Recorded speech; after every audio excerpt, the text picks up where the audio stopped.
আজ আমি বানাতে চলেছি ভেজ চাউমিন কাটলেট, যেটা পুরোপুরি একটা নিরামিষ রেসিপি, যাতে অনিয়ন গার্লিক কিছু ইউজ করা হয়নি, যেটা আপনারা যে কোনো দিন বিকেলবেলা বানিয়ে ফেলতে পারেন। খেতে ভীষণই টেস্টি এবং সবাই এটাকে খুব পছন্দ করবে। তার জন্য প্রথমেই আমি 3টে মিডিয়াম সাইজের আলুকে বয়েল করে গ্রেট করে নিয়েছি। এবার আমি কিছু মশলা ড্রাই রোস্ট করে নেব। এর মধ্যে আছে গোটা ধনে, গোটা জিরে, অল্প একটু গোটা মৌরি, হাফ তেজপাতা আর 4টে শুকনো লঙ্কা। এগুলোকে সব একসাথে কড়াইতে আমি ড্রাই রোস্ট করে নেব। হালকা করব, যাতে পুরো পুড়ে না যায় মশলাটা। একটু গরম হয়ে আসলেই ওটাকে নামিয়ে আমি মিক্সিতে গ্রাইন্ড করে নেব। গ্রাইন্ড করার সময় খেয়াল রাখতে হবে যেন মশলাটা পুরোপুরি গুঁড়ো না হয়ে যায়, একটু গোটা গোটা থাকবে। তারপর আমি একটা প্লেটের মধ্যে কিছুটা সুজি আর সমপরিমাণ সিমুই নিয়ে নিয়েছি। সেগুলোকে আমি মিক্সিতে গুঁড়ো করে নেব। এখানে আপনারা ব্রেড ক্রামসও ইউজ করতে পারেন বা বিস্কুটের গুঁড়ো ইউজ করতে পারেন। আমি আজকে সিমুই আর সুজি দিয়ে এটাকে কোট করব। গুঁড়ো করার পর এটা ঠিক এরকমই হবে। এবার আমি ছোলার ডাল 2 ঘন্টা ভিজিয়ে রেখেছিলাম। সেই ছোলার ডালটাকে জল ঝরিয়ে নিয়ে মিক্সিতে পিষবো। তার সাথে দিয়ে দেবো 4টে কাঁচা লঙ্কা আর 1 ইঞ্চি মতন আদা। ডালটা ঠিক এরকম মতন পেস্ট হবে। ডালটা পেস্ট করে আমি ঢেলে নিয়েছি।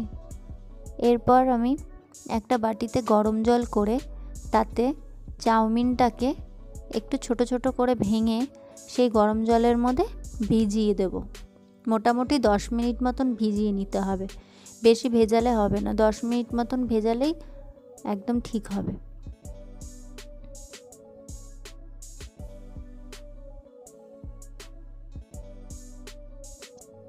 এখানে আমি 250 মতন দুধের ছানা কেটে নিয়েছি।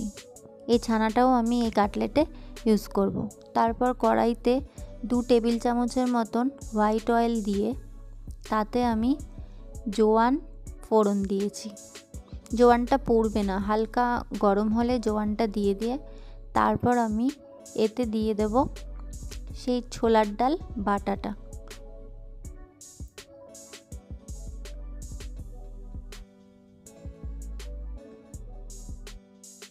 ছোলার ডাল বাটাটা দিয়ে একটুখানি নাড়িয়ে নিয়ে তারপর আমি এতে এক এক করে সব কিছু মিশিয়ে দেব। প্রথমে এতে দেব নুনটা যে যার আন্দাজ মতন দেবেন, যে যতটা ডাল নেবে আর আলু নেবে সেই হিসেব করে নুনটা দিতে হবে। নুন দিয়ে তারপর আমি হাফ চামচের মতন হলুদ গুঁড়ো দিয়েছি। তারপর আমি এতে রেড চিলি পাউডার দিয়েছি। ঝালটা যে যার মতন দেবেন, কারণ 4টে লঙ্কাও আমি দিয়েছিলাম কাঁচা লঙ্কা বাটার সময়। আর এখানে আমি 1 স্পুনের মতন দিয়েছি রেড চিলি পাউডার। তারপর এখানে হাফ টিস্পুন দিয়েছি চিনিটাও যে যার স্বাদ মতন দেবেন। দিয়ে এটাকে ভালো করে মিশিয়ে নিতে হবে। তারপর যে মশলাটা করে রেখেছিলাম ড্রাই রোস্ট মশলাটা, সেটাকে পুরোটা দিয়ে দেবো। দিয়ে গ্রেট করা আলুটা দিয়ে ভালো করে ডালের সাথে আলুটাকে মিশিয়ে নেব।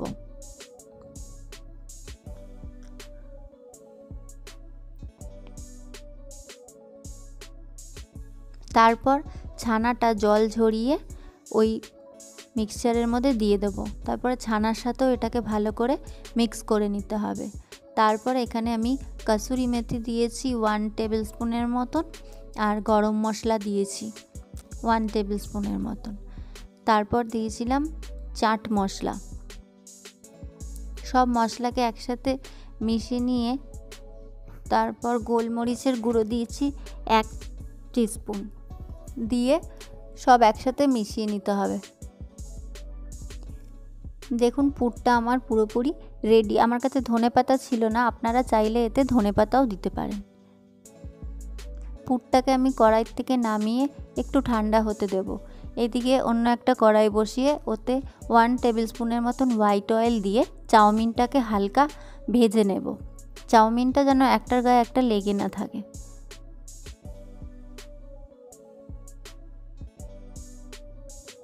এরপর আমি এতে দেব পরিমাণ মতন নুন। নুনটাও যে যার স্বাদ মতন দেবেন। নুনের পরে আমি এখানে অল্প একটু হলুদ দেব। এবার আমি এতে দিয়ে দেবো গোলমরিচের গুঁড়ো, দিয়ে এটাকে ভালো করে মিশিয়ে হালকা ভেজে নেব।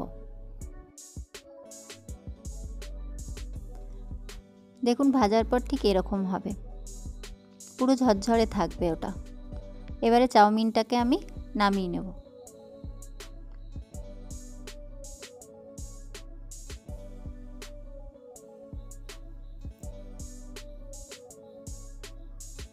এবার আমি চাউমিন আর ওই পুরটাকে একসাথে মিশিয়ে নেব ভালো করে। আলগা হাতে ভালো করে মিশিয়ে নিলেই হবে। এবার আমি এক এক করে কাটলেটগুলো শেপে গড়ে নিয়েছি। আমি একটু মোটা ধরনেরই বানিয়েছি, আপনারা যে যার ইচ্ছে মতন শেপে বানিয়ে নিতে পারবেন।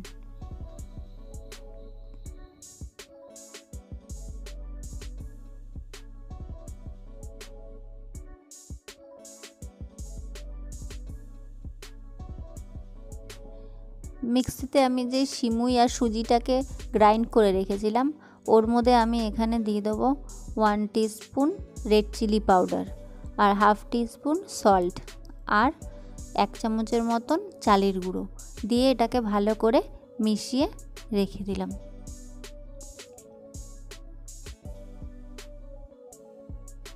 এবার আমি একটা প্লেটের মধ্যে 2 টেবিল স্পুনের মতন কর্নফ্লাওয়ার নেব, নিয়ে অল্প একটু জল দিয়ে ভালো করে মিশিয়ে নেব, যাতে এতে কোনো ডেলা না থাকে। কর্নফ্লাওয়ারটা ঠান্ডা জলই দিতে হবে, ঠান্ডা জল দিয়ে ভালো করে মিশিয়ে নিতে হবে। বেশি ঘনও করা যাবে না ব্যাটারটা, বেশি পাতলাও করা যাবে না, মোটামুটি কোটিংয়ের মতন হলেই হবে।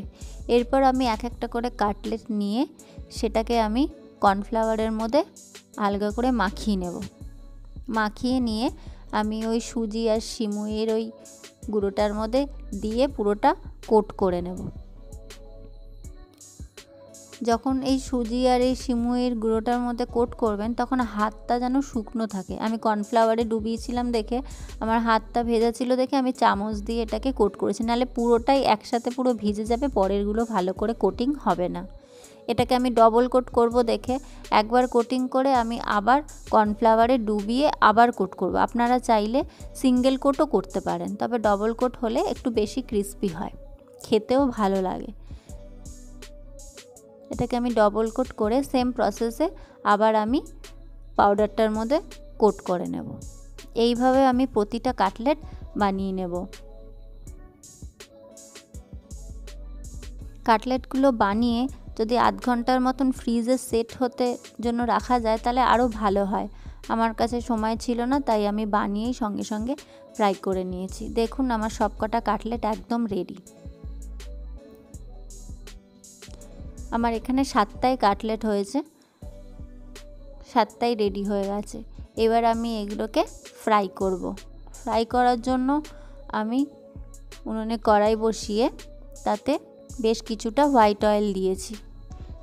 হোয়াইট অয়েল দিয়ে তারপর আমি এখানে একসাথে 3টে ফ্রাই করার জন্য দিয়েছি। আপনারা আপনাদের সুবিধে মতন ফ্রাই করে নেবেন। ফ্রাই করার সময় আঁচটা একদম লোতে রাখতে হবে, কারণ বাড়িয়ে দিলে ওপরের কোটিংটা পুরো পুড়ে যাবে, কিন্তু ভেতর থেকে ভালো লাগবে না খেতে। একদম লো টু মিডিয়ামে দিয়ে ভাজতে হবে। যখন ব্রাউন কালারের হয়ে আসবে তখন ওটাকে তুলে নিতে হবে। আজকে আমি এটা পুরো ভেজ বানিয়েছি দেখে আমি অনিয়ন দিয়ে সাজাইনি, আপনারা চাইলে স্যালাড দিয়ে খেতে পারেন, বা আমি সসও এখানে ইউজ করিনি, কারণ এটা পুরোপুরি আজ ভেজ ডিশ। যদি আপনাদের এই রেসিপিটা ভালো লেগে থাকে প্লিজ প্লিজ প্লিজ শেয়ার করে দেবেন, আর একটা লাইক আর সাবস্ক্রাইব করতে একদম ভুলবেন না। কেমন লাগলো রেসিপিটা প্লিজ করে একবার কমেন্টে জানাবেন।